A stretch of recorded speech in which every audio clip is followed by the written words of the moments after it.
Since the end of slavery in the United States of America, there's been an ongoing conversation around the need of reparations for the black community.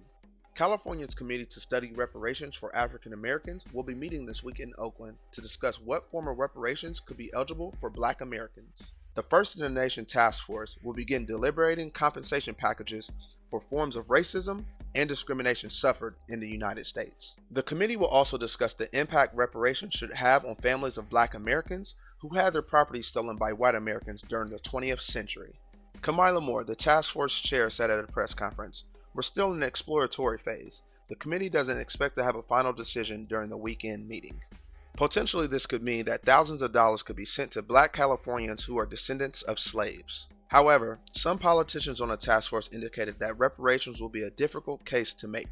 Senator Stephen Bradford told audiences over the weekend, "It will be a major hurdle to pass any reparations plan." The task force has until July 1st, 2023 to discuss forms of reparations for which black Americans could be eligible.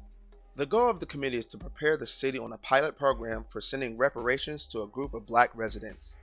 Reparations could include school tuition and housing grants. This committee can possibly open up doors in other states to take a good look at reparations for black families that have experienced distress from slavery in the United States.